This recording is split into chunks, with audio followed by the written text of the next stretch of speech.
Muchas gracias y un cordial saludo a todos los asistentes, a quienes se encuentran aquí en el auditorio, la más cordial bienvenida, y a quienes se unen a la transmisión de este coloquio, que como acaban de anunciarlo, será sobre la filosofía como una visión retrofuturista del hombre.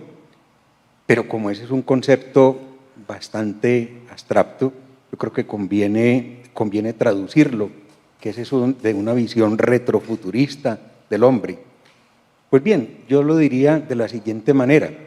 A lo largo del tiempo, desde sus inicios en el siglo VI antes de Cristo, en Jonia, la actual Turquía, la filosofía ha buscado comprender el misterio del hombre. Y digo misterio porque el hombre es un ser inabarcable, no hay manera de definirlo. Por más cosas que digamos sobre el hombre, el ser humano es mucho más de lo que podamos decir sobre él. En ese sentido, conviene hablar del misterio del hombre. Y entonces la filosofía, a lo largo del tiempo, ha ido preguntándose por ese misterio del hombre. Eso sería lo primero. Y en segundo lugar, queremos también reflexionar con la ayuda de los dos invitados de lujo que tenemos en esta tarde acerca de nuestra vivencia personal y cultural del tiempo. Porque sobre todo en la época actual, nuestra relación con el tiempo es una relación difícil. Sentimos que se nos viene encima, sentimos que el tiempo no nos alcanza, que el tiempo nos devora.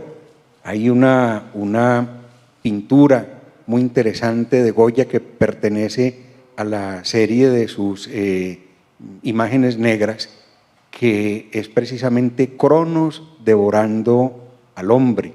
Y así nos sentimos nosotros muchas veces, devorados por un tiempo que no nos alcanza, que queremos hacer rendir, pero que nos va desgastando. Ese es pues como el tema del encuentro de esta tarde. Y tenemos, como les dije, dos invitados de lujo. En primer lugar, el doctor Gonzalo Soto Posada. Él durante muchísimos años fue decano, primero de la Facultad de Filosofía y Letras y después de la Facultad Eclesiástica de Filosofía. Hoy es profesor de la Facultad de Filosofía.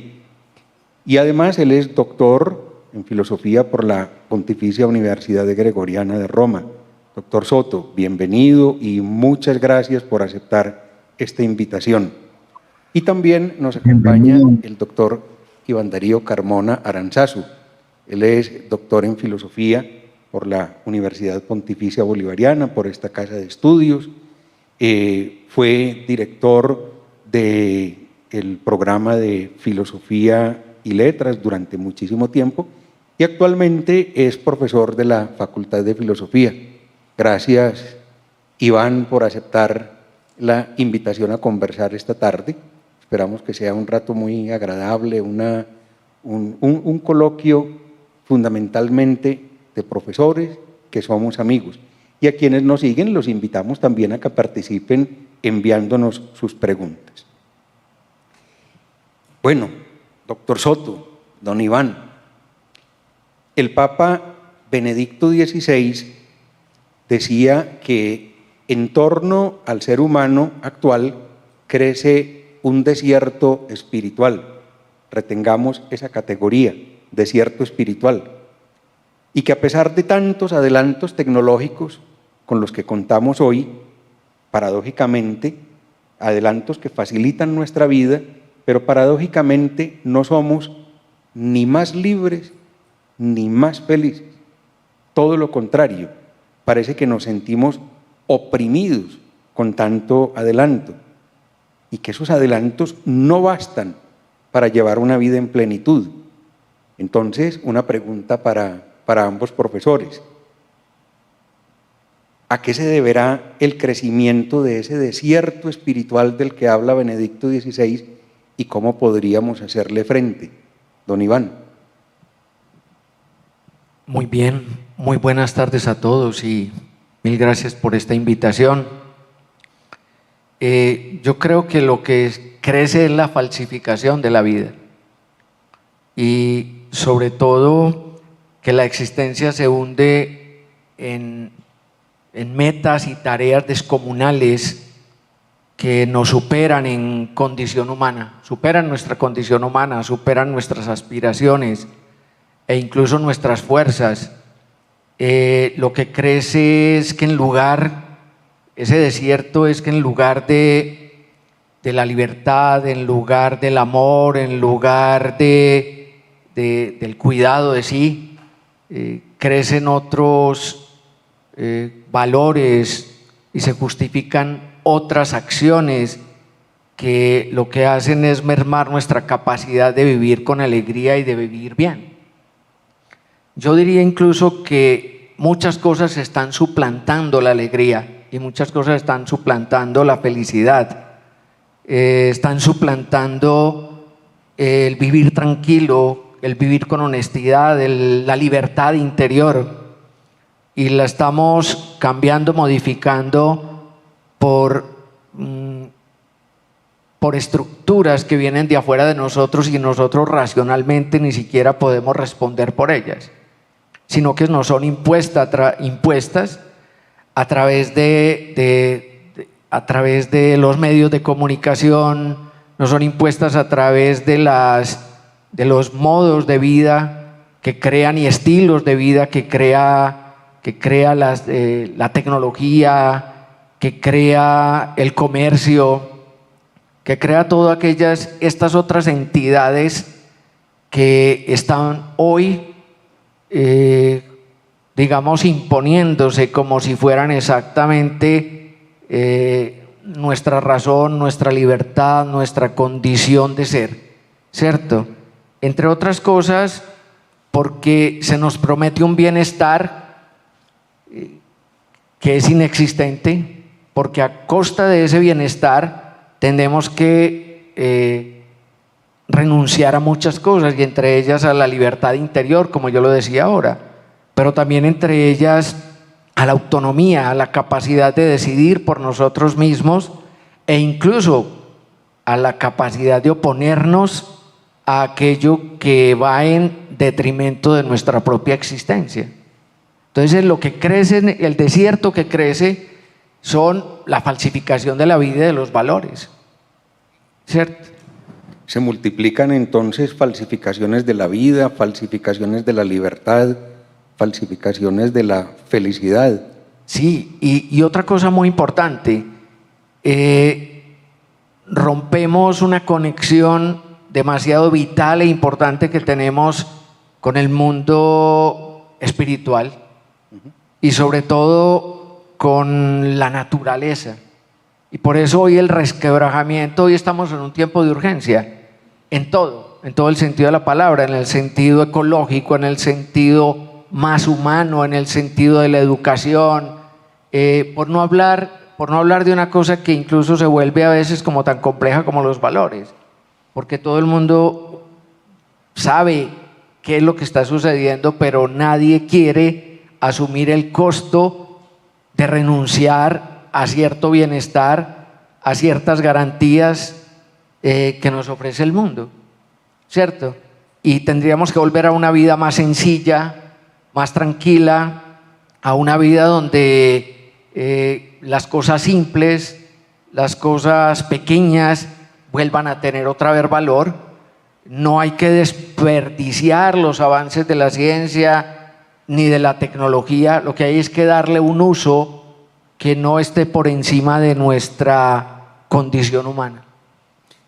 Sí, es cierto, ese vivir de tejas para abajo, a ras de tierra, en la más crasa inmanencia, nos está pasando factura. De hecho, el Papa Francisco, en la Laudato Si, y luego en la carta mediante la cual nos invitó a firmar el Pacto Educativo Global, dice que la mejor manera de hacerle frente a la catástrofe ecológica es hacerle frente a la catástrofe humana, y que esa catástrofe humana es ante todo una catástrofe espiritual. Bueno, doctor Soto, ¿por qué crecen los desiertos y cómo hacerle frente a esos desiertos espirituales que Iván ha llamado falsificaciones de la vida?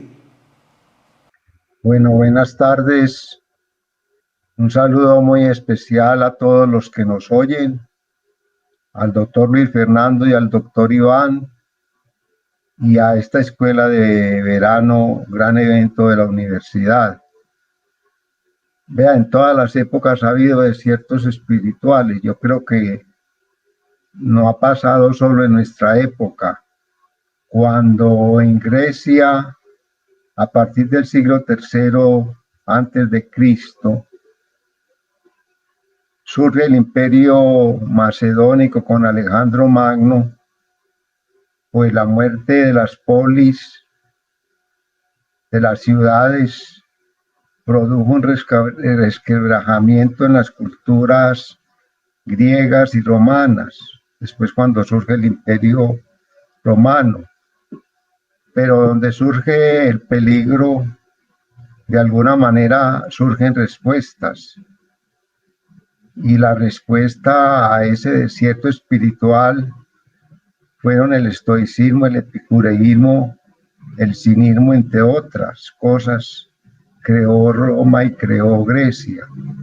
Entonces yo creo que a esos desiertos espirituales de todas las épocas siempre ha habido alternativas de responder. Y yo creo que ese es el reto que tenemos nosotros.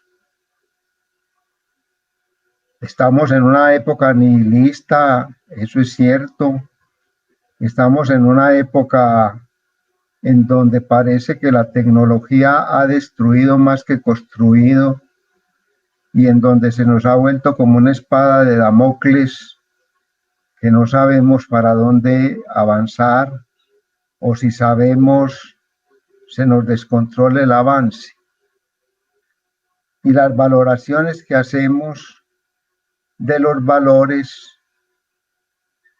obviamente han caído en ese nihilismo y en ese desierto espiritual de que hablaba el Papa y de que hablan muchos filósofos.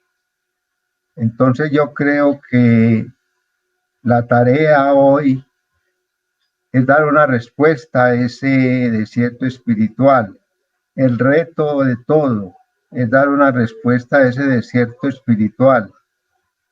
Y yo creo que la posibilidad de responder por parte de la filosofía, por ejemplo en Grecia, fue la epimeleia geautú, el cuidado de sí. Yo creo que hoy es el rescate de un humanismo, yo diría no trasnochado ni repetido desde la tradición, sino de alguna manera con base en la tradición, reformado y puesto a la altura de las circunstancias en términos cairológicos, como dirían los griegos. Esa cairología que es estar en forma oportuna, conveniente y adecuada para responder de la mejor manera a las circunstancias actuales, es, creo yo, el reto que tenemos que dar todos los hombres, no importa nuestra situación en el mundo. En ese contexto me permitiría yo decir que un humanismo con base en las circunstancias cairológicamente asumido, yo no sabría en este momento cuál sería ese humanismo, pero tiene que ser una respuesta humanista ante la deshumanización por la que pasamos. Tiene que haber una respuesta humanista y esa respuesta humanista en términos cairológicos es el reto que todos debemos enfrentar. A ver, uno de los rasgos característicos de esta época es la prisa. Vivimos de afán, vivimos a la carrera, en un movimiento incesante. Y quizás uno de los motivos para vivir tan deprisa es que vamos huyendo de nosotros mismos. Iván decía hace un rato que crecen las falsificaciones de la vida y entonces esas falsificaciones muchas veces hacen que la vida se nos vuelva insoportable y tenemos que huir, y una manera de huir es refugiarnos en constantes ocupaciones. Byung-Chul Han, ese filósofo surcoreano que actualmente está dando tanto en qué pensar, a ese estar siempre ocupados y siempre a la carrera le pone un nombre: hiperquinesia. Es el activismo incesante. Y detrás de esa hiperquinesia seguramente hay un vacío y hay muchos miedos. Y entonces Heidegger dice que la mejor manera de hacerle frente a esos miedos y a ese vacío existencial es un pensar meditativo, no el pensar que calcula y mediante el cual hacemos ciencia y tecnología tan importantes y tan necesarias, pero que no lo resuelven todo, que hace falta ese pensar meditativo. Entonces, Iván, ¿qué tipo de educación y más aún qué tipo de maestros requerimos para que nos enseñen a pensar, a vivir de otra manera, a vivir reposadamente, a encontrarnos con nosotros mismos, a encontrarnos con los demás, a saber vivir, disfrutar la vida, vivir sosegada, reposadamente y salir de esas falsificaciones de la vida hacia la vida verdadera? Yo creo que el doctor Soto decía ahora algo, pues recurriendo de nuevo, volviendo a retomar lo que él decía. Séneca, filósofo estoico del siglo I de la era cristiana, recuerda algo permanentemente en sus epístolas morales a Lucilio. Él decía y criticaba a aquellos discípulos que solo van donde los maestros a que les enseñen a discutir, a que les enseñen retórica, a que les enseñen a ganar un combate dialéctico, nada más, a que les den información, solamente información. Y también critica a los maestros que solo informan y no forman, que solo preparan para discutir, para disputar, para que la información esté al día. Y yo creo que la información es importante, pero no es lo único que da la educación. Por lo tanto, necesitamos maestros vitales, maestros que conozcan muy bien la disciplina a la cual se ocupan, pero que puedan conectar y sepan conectar la disciplina con la vida. Y sobre todo, la vida no una vida en abstracto, sino la vida es la vida que enfrentamos todos los días, la vida histórica, la vida que nos tocó, el momento, comprender, entender las circunstancias en las cuales vivimos para ser capaz de afrontarlas. No hay fórmulas, pero la educación, la formación, el maestro convierte esas no fórmulas, las convierte siempre en un mapa de navegación. Porque lo que hace es decirle a sus discípulos, y lo que hace es confrontar su propio tiempo, a los hombres y mujeres de su tiempo, con las circunstancias de su tiempo. Y no los llena, digamos, de una abstracción conceptual, ideológica, que cuando salen a la realidad no tiene modo de confrontarse con la realidad. De hecho, estoy recordando en este momento un fragmento de un poema de Paul Eluard que habla, en ese versito solamente dice esto: ¿dónde está la sabiduría que perdimos en el conocimiento? ¿Dónde el conocimiento que perdimos en la información? Tantos siglos de humanidad nos han alejado de nosotros mismos y de lo esencial. O sea, hoy parece que la educación se tratara de solamente información, y que el maestro simplemente es alguien que tiene una técnica, una tecné, para simplemente permitirle a sus estudiantes y permitirle a todo un grupo de personas o a la sociedad, permitirle desarrollar simplemente unas técnicas y unos conocimientos, pero no la vida no está jugándose allí.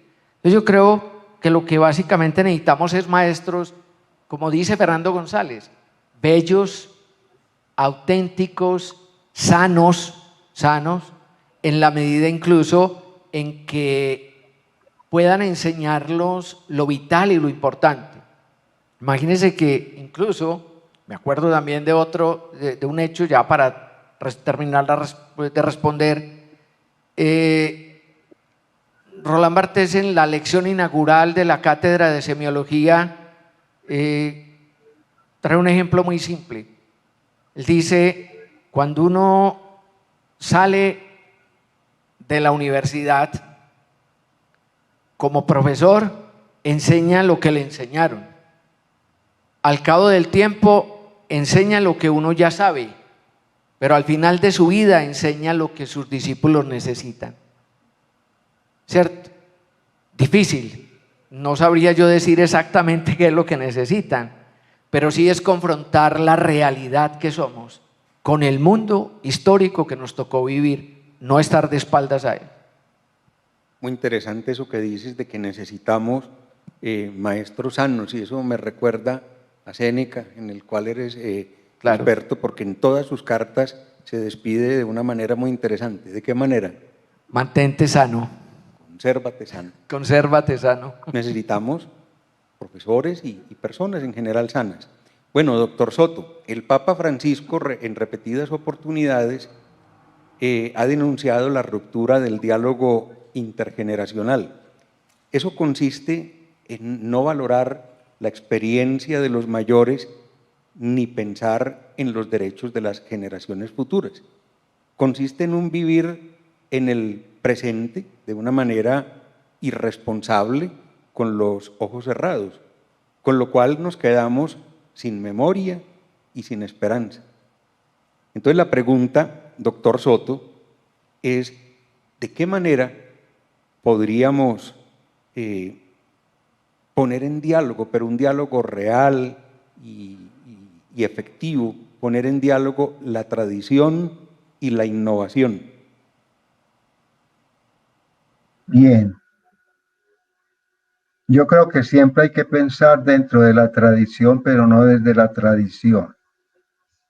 Y hago esa diferencia en esos dos adverbios, dentro y desde. Estamos dentro de una tradición, pero podemos de alguna manera no pensar desde esa tradición.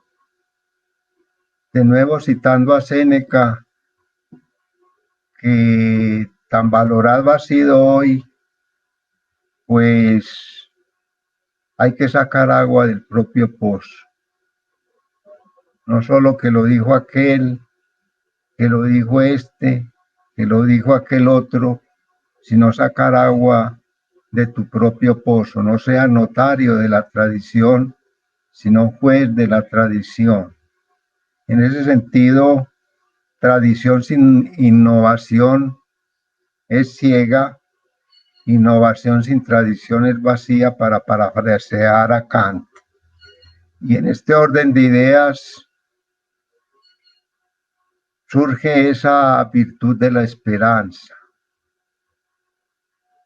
que entre los cristianos es una virtud teologal, pero en la caja de Pandora lo único que quedó fue la esperanza.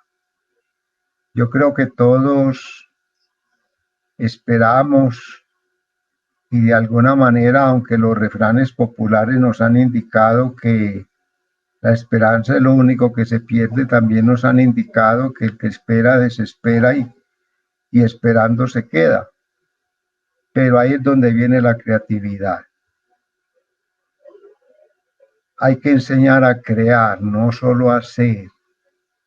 Hay que enseñar a sacar agua del pozo y no solo fabricar y producir, y a repetir lo que se nos dice, y seguimos repitiendo para afuera y para adentro, dentro de la universidad y fuera de la universidad, dentro de la escuela y fuera de la escuela.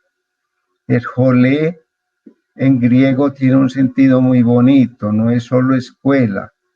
El jolé es ocio, ocio no en el sentido de ociosidad, sino en el sentido de tener tiempo para uno, meditar, tener la posibilidad de hacer un alto en el camino y poner un semáforo en rojo y hacernos de nuevo la pregunta, ¿quiénes somos y para dónde vamos?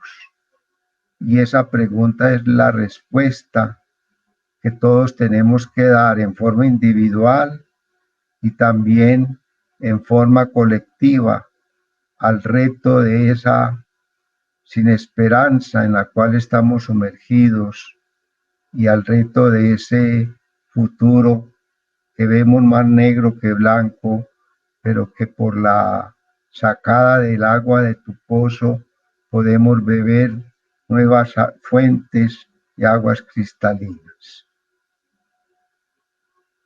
Nosotros. A ver, es muy curioso que mientras en las organizaciones todo se planea, en la vida personal vivimos al día, vamos tirando, casi que a lo que salga. Y como decíamos hace un rato, nos mantenemos demasiado ocupados, casi que sin preocuparnos de nosotros mismos. Y cuando nos cansamos, entonces nos entregamos a entretenimientos que no logran ser reposo. Tal vez después de un fin de semana, curiosamente venimos más cansados de lo que nos fuimos el viernes, o porque seguimos trabajando, o porque el entretenimiento no fue sosiego, no nos dio esa paz interior de la que hablabas hace un rato, Iván. Entonces, para ambos, y brevemente, ¿de qué modo podríamos liberarnos de esa sensación de que el tiempo no alcanza, de que se nos viene encima? Y digo sensación porque es que se trata de una vivencia del tiempo. ¿De qué manera podríamos liberarnos de esa vivencia asacanante, amenazante del tiempo, como un tiempo que nos asfixia, que nos devora, ese tiempo que siempre cae en cronos y nunca logra ser kairos, es decir, tiempo pleno, oportunidad, tiempo propicio, tiempo que me permite una vida buena? Iván. Muy bien. Habría que retomar de nuevo dos elementos, solamente los menciono. El mito de Cronos es clarísimo, Cronos devora a sus hijos. El tiempo de la producción, el tiempo de la ganancia, se roban nuestra identidad y se roban nuestra tranquilidad. Entonces hoy solamente vivimos para producir, para incluso para acelerar la producción. Vivimos para que toda la cantidad de tareas descomunales, como lo decía al comienzo, nos proponen desde diferentes entidades, de diferentes instituciones, e incluso nos imponemos nosotros mismos, solamente vivimos para ello. E incluso a veces le tenemos que prestar horas al día siguiente para terminar las labores del día anterior. Y eso es terrible, porque además utilizamos bebidas energizantes, extensiones de energía para poder soportar y aguantar ese ritmo. Y eso es terrible.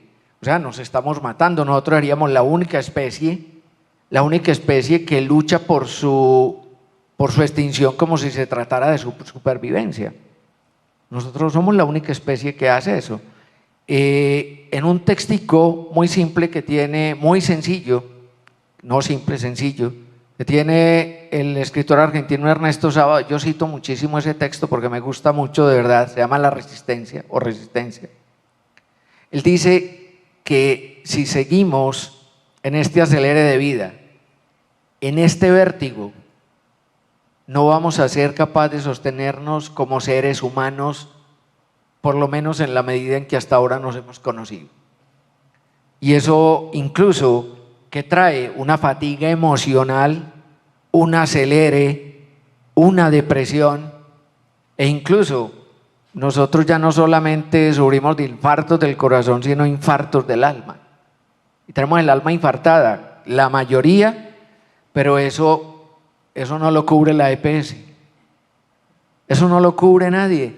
Y estamos infartados del alma. O sea, sin tiempo para nosotros mismos, con pura fatiga emocional y lejos de una vida contemplativa. Yo creo que el mundo de hoy nos ha cambiado muchas reglas y no tenemos muchas opciones y posibilidades, pero yo creo que hay que renunciar a ciertas cosas para construir otras. Y yo diría que el reto es muy grande, muy grande. O sea, salir de esto donde estamos metidos nos va a costar a los seres humanos muchas renuncias y nos va a costar poner la inteligencia al servicio de la vida y no la inteligencia al servicio de la producción de bienes. Doctor Soto, ¿cuál sería su respuesta para esta pregunta de cómo alcanzar el Kairos, un tiempo que sea propicio para mi desarrollo y mi crecimiento personal? Bueno, Ortega y Gasset decía una cosa que a mí siempre me ha impactado. Incluso tenemos tiempo para no tener tiempo. Y ese tener tiempo para no tener tiempo es la forma como hemos asumido hoy el mito de Cronos.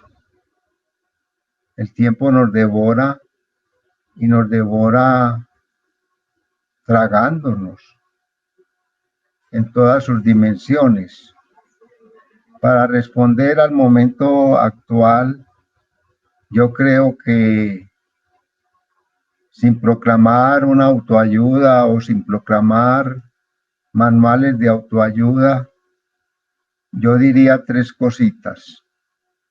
La primera es que hay que rescatar una ideita de la tradición que me parece a mí fundamental, y es la virtud de la frónesis, que los latinos suelen traducir por prudencia, pero poco importa la traducción. La virtud de la frónesis es ese saber vivir para de alguna manera afrontar las circunstancias en forma tan radical que deliberando, juzgando, podamos decidir. Y en esos tres verbos, deliberar, juzgar y decidir, es donde encuentro yo una posibilidad de salir cairológicamente de este tiempo cronológico. En segundo lugar, y estoy pensando en un pensador medieval, Dionisio Areopagita. Dionisio Areopagita distinguía lo apofático de lo catafático. Lo apofático es que no sabemos qué son las cosas. Lo catafático es cuando balbuceamos algo sobre algo. Pues bien, yo creo que nosotros tenemos que reconocer que catafáticamente sabemos algunas cositas, pero apofáticamente es más lo que no sabemos que lo que sabemos. Entonces ese saber sin saber, esa tiniebla luminosa en que habitan los seres humanos, solo puede ser iluminada por ese tiempo que hemos llamado cairológico y por esa instancia que yo llamo apofática. Saber que no sabemos. Eso ya lo sabía Sócrates. pero lo apofático es fundamental para afrontar cairológicamente el tiempo. Y en tercer lugar, hay una frase de Descartes que a mí siempre me ha conmovido. Yo creo que el discurso del método es el manifiesto del capitalismo. Cuando él en el discurso del método dice, renunciemos a esas vanas especulaciones de la escuela y formemos en técnicas que nos hagan de alguna manera amos y señores de la naturaleza. Y ese es el proyecto que nos ha dejado Descartes y que hemos seguido al pie de la letra. Yo creo que frente a ese proyecto cartesiano, 1000 veces encarnado de otras maneras, hay que responder con un proyecto que es lo que Tomás de Aquino llamaba una cosa muy bonita. Y esa cosa muy bonita era la virtud de la eutropelia, que los latinos traducen por jovialidad, pero que yo traduzco por en medio del atropello, del cronos, aprender a vivir alegremente, jovialmente. Y ese aprender a vivir jovialmente, aprender a vivir alegremente, es simple y llanamente buscar esos rincones que de alguna manera nos hacen posible no arrinconarnos, sino dar respuesta a esa vida que tú llamabas hiperkinética y que yo llamo hiperalegre. Hiperalegre en el sentido de la eutropelia. Jovialidad. Entonces hay que rescatar la jovialidad en medio de tanta aceleración. Tanto el doctor Soto como Iván nos han dicho es recuperar la alegría, no dejar que las ocupaciones y que las preocupaciones de la vida nos quiten la paz interior, decía Iván, y tampoco que nos quiten la alegría. Entonces, para hacerle frente a todas esas amenazas, la eutropelia, la alegría. Bueno, resulta que la pandemia ha modificado nuestra vivencia del tiempo, en unos casos para bien y en otros casos para mal. Unos se han desmadrado, se han desmedido, trabajan a toda hora, en la mañana, en la tarde y en la noche, de lunes a viernes y también sábado y domingo. Y le mandan a uno mensajes a unas horas absolutamente increíbles. Esos no paran de trabajar. Entonces, la pandemia los enloqueció. Pero otros, afortunadamente, han sabido identificar lo prioritario y entonces han comenzado a vivir de una manera frenética, prudente. Entonces, Iván, la pregunta sería, hombre, ¿cómo hacemos para aprender a vivir en equilibrio? Para no dejarnos llevar por la desmesura, por ese, es que hay mucho que hacer, entonces no puedo parar porque no me alcanza el tiempo. ¿Cómo vivir en equilibrio? ¿Cómo vivir de una manera armónica, Ivancho? Pues, ojalá tener la respuesta. Pero es verdad. Sí, por lo menos deberíamos apropiarnos de la pregunta. ¿Cómo vivir de una manera más sana, de una manera más tranquila, en medio de las circunstancias, sin renunciar a las circunstancias y sin renunciar al presente? O sea, nosotros no podemos ocultar lo que está pasando. No podemos darle la espalda a esta pandemia, darle la espalda a la deshumanización, darle la espalda al acelere de vida que estamos viviendo. Para nada. Lo primero es enfrentar la realidad y confrontar nuestra propia realidad, la realidad del tiempo que somos en el tiempo en el cual vivimos. nosotros somos hijos de nuestro propio tiempo. Eso no lo podemos ocultar, no lo podemos negar, ni podemos enmascararlo de otra manera. Tarde que temprano la propia realidad nos va a cobrar, nos va a pasar factura, si no lo encaramos y no lo afrontamos con la honestidad que debe ser. Porque la mayor parte del tiempo lo que estamos haciendo es viviendo una vida aglomerada. O sea, la pandemia nos produjo esa aglomeración, en el sentido en que tiempo y espacio están en el mismo lugar y a toda hora. O sea, no hay una diferencia entre estar en la casa, en el trabajo o en el descanso. Estamos atendiendo todo a la vez, al mismo tiempo, que es no atender absolutamente nada, sino simplemente pasar el día. O como decimos nosotros, chulear el día, nada más, ¿cierto? Y eso en última instancia quiere decir que no estamos viviendo, digamos, conscientemente. Entonces, tener conciencia. ¿Cómo tener conciencia? Es muy difícil decirle a alguien que está apurado con el día, con la cantidad de tareas que tiene, que se relaje, que se tome, que haga una cosa a la vez. Eso es complicado, yo lo entiendo.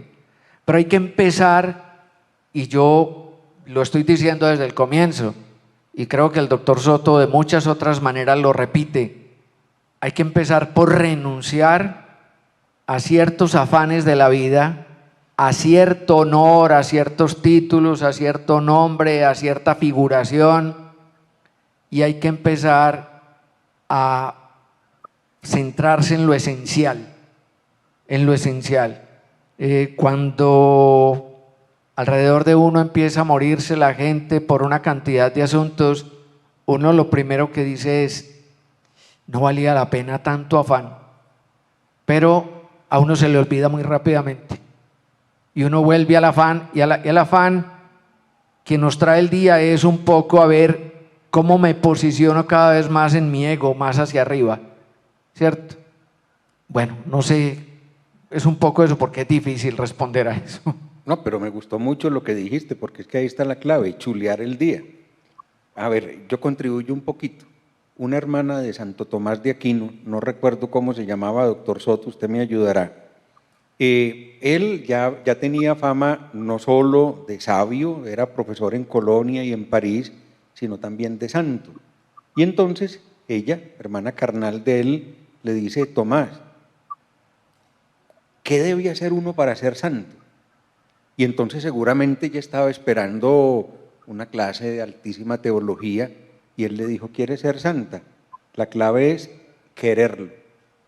Eso lo aplico yo al tema del que estamos hablando, es queremos tener una vida en equilibrio, la clave es quererlo, de tal manera que cuando den las 5:30 de la tarde, termina la jornada laboral y chuleamos el día, como dice Iván, y entonces comienza un tiempo para la familia, para los amigos, para el deporte, para leer un librito, para ver una película tranquilamente, y cuando llega el fin de semana, entonces también chulear la semana y dedicarnos a otras cosas que nos regocijan, porque de esa manera regresaremos descansados y seremos incluso más productivos que si regresamos cansados. Bueno, doctor Soto, una de las notas características también de nuestra época es el individualismo. Y el individualismo nos sumió en el anonimato y por ese camino fuimos a dar a la soledad y nos quedamos sin redes de apoyo. Por eso es que tantas personas han llevado tan mal la pandemia. Por eso se dispararon las depresiones, los cuadros depresivos. Por eso es que actualmente, según un reporte de esta misma semana, cada 2 días hay un suicidio en Medellín. Y lo más grave no es eso. Lo más grave es que ya hay niños de 8 y 9 años con ideas suicidas. En el fondo, soledad. Entonces, doctor Soto, ¿qué podríamos hacer para romper la soledad, de tal manera que fuera posible el encuentro, la fraternidad, la solidaridad, es decir, cómo buscar la calidez del otro. Sí, voy a comenzar con dos anécdotas de Diógenes el Cínico, Diógenes de Sinope. La primera es que él siempre iba al teatro cuando salía la gente, o sea, cuando terminaba el espectáculo. Y la segunda era que él abrazaba las estatuas para abrazar con ella, para hablar con ellas. Y cuando le decían, ¿qué estás haciendo?, decía, ensayar. Puedo hablar con las estatuas porque ensayo. Estas dos anécdotas que hay que tomarlas, yo diría, en un sentido alegórico, con un mismo significante, remitir a muchos significados. Viene la segunda ideita para esa posibilidad del encuentro, de la fraternidad, del convivir, y frente a esa soledad tan sola que la pandemia ha dejado en muchos de nosotros, hay que rescatar una cosita que yo llamo simple y llanamente el ser para el otro, el ser en el otro. Rescatar ese ser para el otro, ese ser en el otro, ese cuidar del otro, cuidando de sí mismo inevitablemente, es el reto para eso que tú has planteado. Somos seres en relación, como seres en relación, y esa es la cultura, crear relaciones, mediaciones simbólicas, pues tenemos que vivir a radicalidad ese ser para el otro y ese ser en el otro.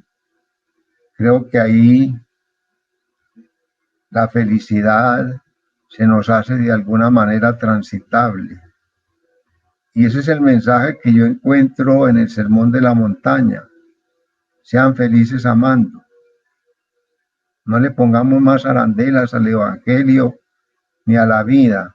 Sean felices amando, y de esa manera fraternalmente podemos habitar, incluso en medio de la pandemia, esta situación de soledad, de depresión y de angustia en que nos ha sumergido la pandemia. La pandemia es un kairos para ser en el otro. La pandemia es un momento oportuno, conveniente y adecuado para cuidar de nosotros mismos, cuidar de los otros, y en esas instancias podemos perfectamente instaurar, en la medida de lo posible, esa felicidad del encuentro y esa felicidad del gozo de que yo hablaba antes. Felices amando. Y entonces me hace acordar usted de una anécdota del apóstol San Juan, que murió muy viejito, y entonces los discípulos lo llevaban los domingos a la fracción del pan, a la celebración de la Eucaristía, y cuando llegaba el momento de la homilía, diríamos hoy, le pedían que le hablara a la comunidad cristiana, con la esperanza de que les contara anécdotas del Señor y les diera alguna enseñanza, y siempre les salía con lo mismo: amaos los unos a los otros. Y entonces algún día alguien un poco atrevido le dijo: maestro, pero ¿por qué no nos dices otra cosa? Y entonces dijo: no hay necesidad, es que ahí está compendiado todo el Evangelio, y ese es el camino al cielo, el amor. Bueno, don Iván, el propósito, el gran objetivo de la ciencia y la tecnología es facilitarnos la vida. Y hoy contamos con una serie de adelantos. Tenemos un micrófono, por ejemplo, tenemos la luz eléctrica, tenemos computadores, internet, celulares, ascensores, aviones, hornos microondas, y en el mundo de la medicina pues ni se diga, una cantidad de aparatos, escáneres y una cantidad de cosas que nos facilitan la vida. Pero al mismo tiempo esos aparatos nos pueden entorpecer la vida. Un computador o un celular nos acercan, pero puede ser que también entorpezcan las relaciones interpersonales. Entonces, ¿qué podríamos hacer para que las mediaciones tecnológicas no nos complicaran la vida? Bueno, yo creo que, a ver, la tecnología no la podemos entender como el enemigo, pero sí como un posible enemigo. En la medida en que la tecnología, como tú muy bien lo dices, nos ha mejorado la vida, nos ha dado calidad de vida, es decir, nos ha permitido hoy resolver una cantidad de asuntos que eran problemas muy serios para la salud, problemas muy serios para la movilidad, problemas muy serios para una gran cantidad de asuntos de la vida cotidiana de los seres humanos. Pero a la tecnología hay que conocerla muy bien, porque cuando ya se trata del abuso de la tecnología, de un uso inadecuado de la tecnología se transforma en un enemigo. Y a ese enemigo hay que conocerlo muy bien para poder enfrentarlo. Nosotros estamos hablando muy mal de la tecnología y no conocemos la tecnología. Nosotros a veces hacemos discursos sobre la ciencia, en contra de la ciencia, en contra del desarrollo tecnológico, pero no se trata de la ciencia y de la tecnología, sino del abuso y del mal uso, y sobre todo de la manera tan descarada como hoy la tecnología se vuelve obsoleta en 5 segundos y simplemente con eso alguien se está enriqueciendo, pero esas ganancias no están aportando nada para el bienestar del resto de la humanidad. Y simplemente nos estamos volviendo esclavos de la tecnología y esclavos de las teclas. Ya toda la información la tenemos con solo hundir una tecla, pero no la procesamos. Hoy tenemos al alcance un montón de asuntos a través de un dispositivo. Primero, aunque no es necesario que sepamos cómo funciona completamente, por lo menos saber cuáles son sus ventajas y sus desventajas también, ¿cierto? Y de qué manera ese tipo de instrumentos nos están condicionando. Hoy, por ejemplo, a través de una gran cantidad de páginas, de una gran cantidad de aparatos electrónicos, están controlando nuestras necesidades y nos están bombardeando de aquello que deseamos y queremos o manifestamos querer y desear. Y eso, lo primero que es que estamos renunciando a nuestra autonomía y a nuestro derecho de elegir qué queremos y qué no queremos, cómo queremos vivir o cómo no queremos vivir. Hoy nos están imponiendo modos, estilos de vida, formas de vida, todo nos lo están imponiendo. Mire, el kairos, el kairos, que es la oportunidad, es la que nosotros no estamos asumiendo. Estamos asumiendo un cronos como un castigo, como si fuera lo único que tuviésemos que hacer, un tiempo para esto, y el tiempo pasa inexorablemente. El tiempo va a pasar allá más, incluso va a supervivir sobre nosotros.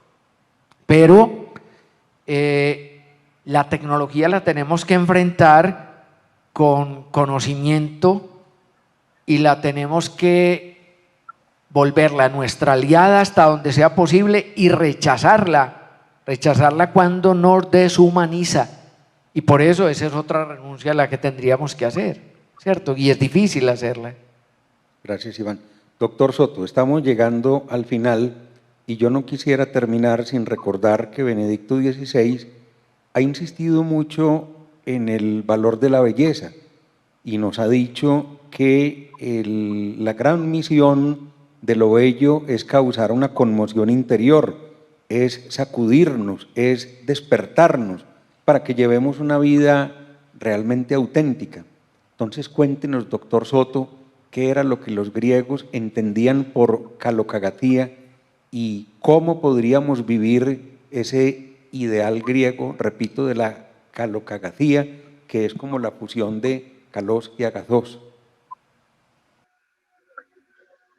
Muy bien, doctor Luis Fernando. Eso que los griegos llamaban kalokagatía y que los romanos tradujeron por humanitas, de donde viene nuestra palabra humanismo, pues Pierre Hadot, el pensador francés contemporáneo, en un texto bellísimo, El velo de Isis, nos dice una cosita que yo quiero poner de relieve para efectos de la pregunta en torno a la belleza. Siempre hemos enfrentado el mundo con una actitud prometeica y es válido.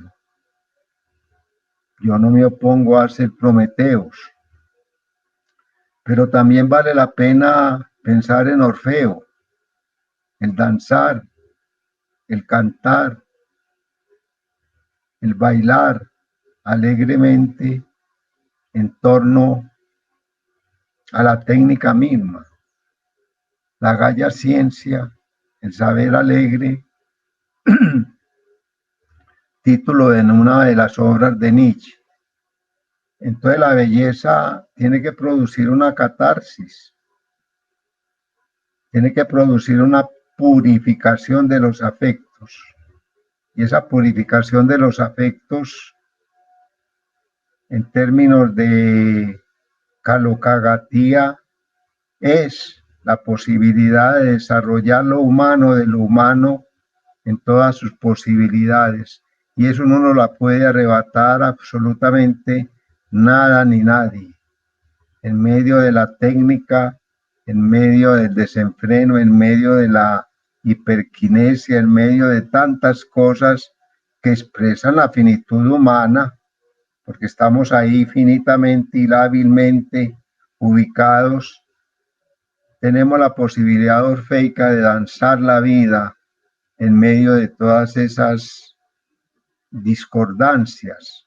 Y ahí creo yo que el ideal del kalos, de la belleza y del agathos, del bien, se nos pueden mostrar orfeicamente y no prometeicamente como Gaia ciencia. Al final de esta conversación y quiero concluir recordando que Karl Jaspers decía que la gran misión de la filosofía es esclarecer la circunstancia y eso es lo que hemos querido hacer en esta tarde y durante esta conversación, tratar de comprender un poquito el espíritu de nuestro tiempo y nos quedan invitaciones tan interesantes como no caer en falsificaciones de la vida, defender la libertad interior, vivir amando y sobre todo procurar la alegría. Muchas gracias a todos por su participación. Al doctor Soto y a Iván, muchísimas gracias. No, gracias a usted, a la Escuela de Verano, por esta invitación y a ti por esta compañía tan agradable. Y al doctor Soto. Muchas gracias a todos. Muchas gracias, porque hemos perdido hasta la virtud del agradecimiento. Entonces, que las gracias sean muy joviales y muy eutropeleicas y joviales y Gaia ciencia.